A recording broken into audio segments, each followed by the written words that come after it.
एक बात नहीं समझ पा रहा हूँ कि पहले की सरकार के समय 1962, 1965, 1972 की भीषण लड़ाइयाँ हुई। देश पोलियो, प्लेग, हैजा, टीबी जैसी भयंकर महामारी की चपेट में आया, लेकिन सभी का मुफ्त में इलाज हुआ। मुफ्त में पूरे देश का टीकाकरण हुआ। लोगों ने उन सरकारों पर खरबों के घोटाले के आरोप लगाए। कहा गया कि काला धन विदेशों में भेजा गया। कथित भ्रष्टाचार की खूब चर्चा रही। बावजूद इसके देश में बहुत सारे सरकारी कारखाने व कंपनियां खड़ी हुई। सरकारी अस्पताल, सरकारी कॉलेज, सरकारी स्कूल बने। सरकारी नौकरियों में कोई कमी नहीं रही।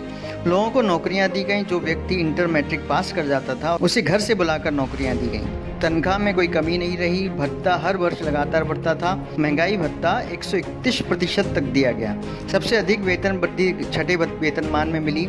सरकारी कर्मचारियों को पेंशन दिया जाता था। देश की जीडीपी 10% से ऊपर थी।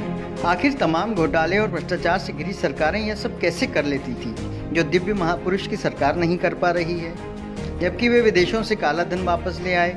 नोटबंदी से भी देश का काला धन वापस आ गया। जीएसटी से सरकारी खजाना भर गया।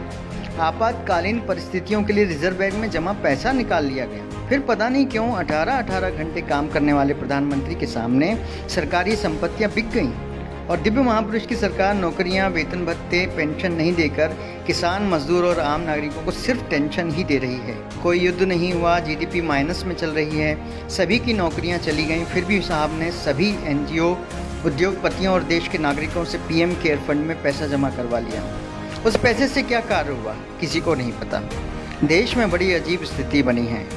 अगर कोई सवाल कर रहा है तो उसको पाकिस्तानी या देशद्रोही बोला जा रहा है। मेरे ख्याल से उन युवाओं को तो अब कम से कम अब जाग जाना चाहिए जो पढ़े लिखे होने का दम्भ भरते हैं।